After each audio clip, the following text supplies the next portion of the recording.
नमो अरहंताणम नमो अरहंताणम नमो अरहंताणम। यह बुढ़ापा इसीलिए आता है कि मस्तिष्क का संतुलन ठीक नहीं रहता। और यह संतुलन क्यों बिगड़ता है?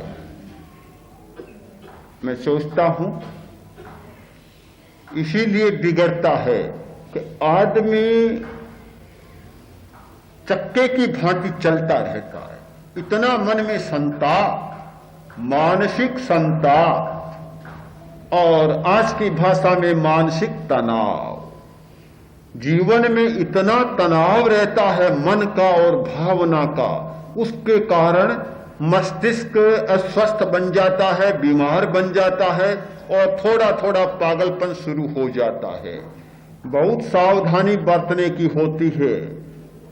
एक बात मन में बैठ गई, छोटी सी बात, छोटी सी आकांक्षा मन में जाग गई, तत्काल उसका प्रायश्चित कर लिया जाए, मन से उस बात को रेचन कर दिया जाए, निकाल दिया जाए, तब तो ठीक है।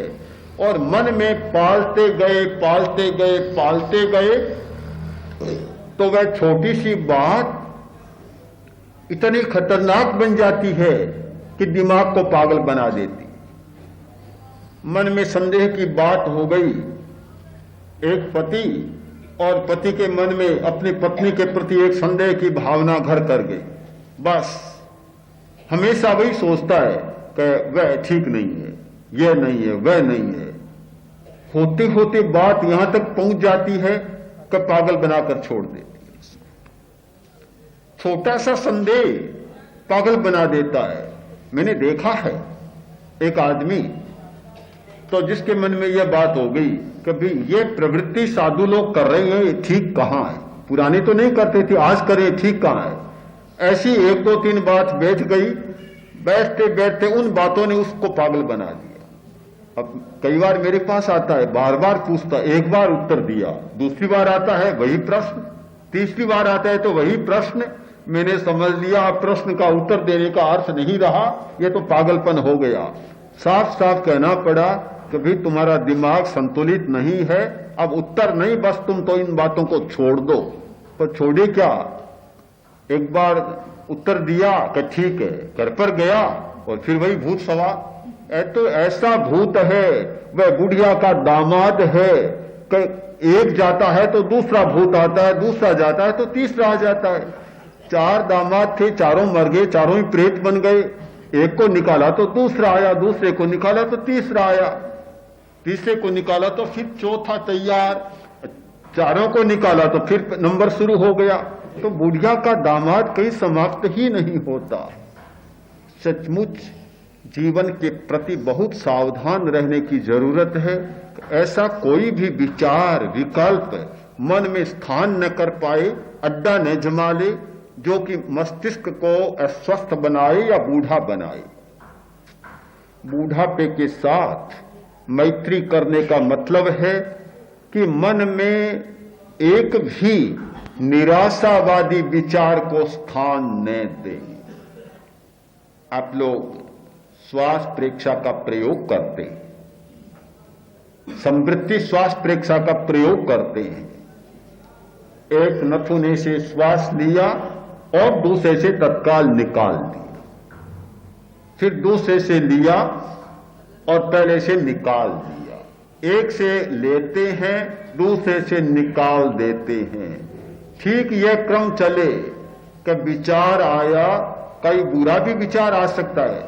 बुरा विचार आना कोई अस्वाभाविक नहीं है। हमारे भीतर न जाने कितनी वासनाएं, कितने संस्कार जमे पड़े हैं।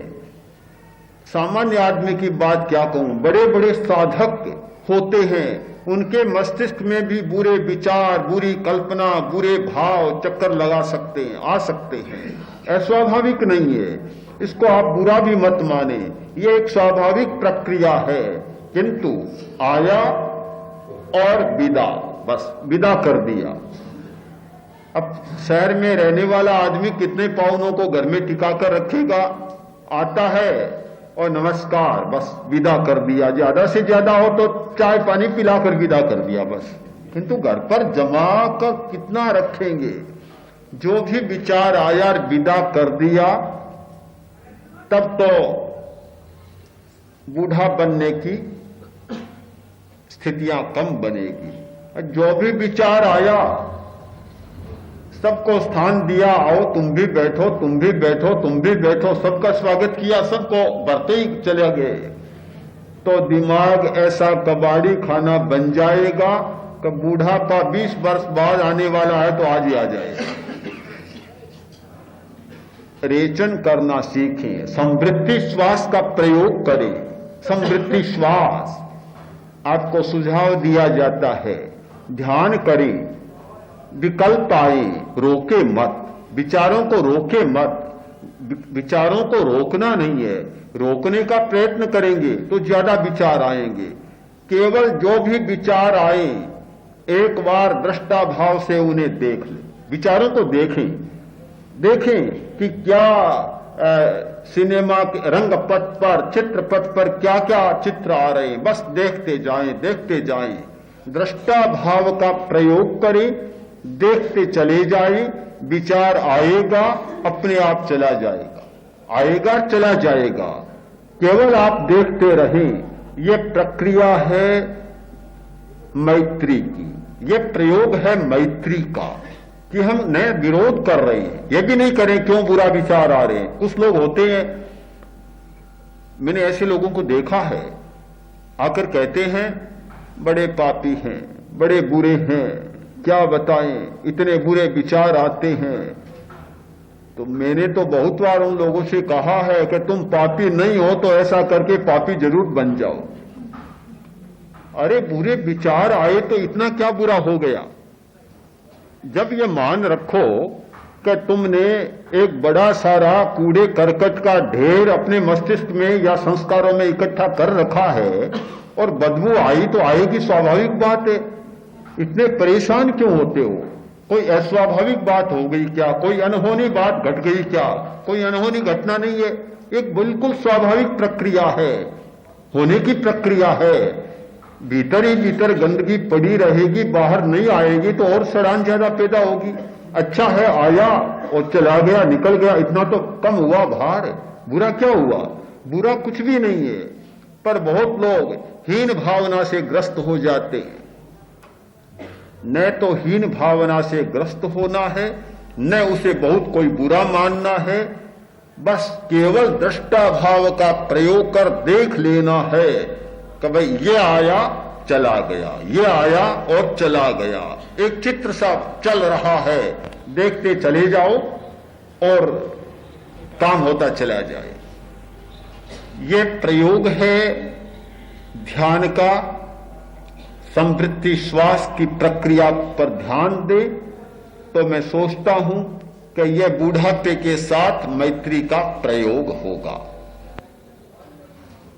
केवल दुख पाना न सीखें, हर दुख को सुख में बदलना सीखें, दुख को सुखमय बनाना सीखें। इस प्रक्रिया में लगता है कि शायद बहुत सारी ग्रंथियां अपने आप खुलेंगी और जो बूढ़े लोग होते हैं, बूढ़ापे को बड़ा कष्टदायी मानते हैं, अगर इस प्रकार की प्रक्रिया का अभ्यास करें, प्रयोग करें, तो और बहुत कुछ हो जाने पर भी वे कष्ट का अनुभव नहीं करेंगे, बूढ़ापा सताएगा नहीं, उन्हें दुख नहीं होगा,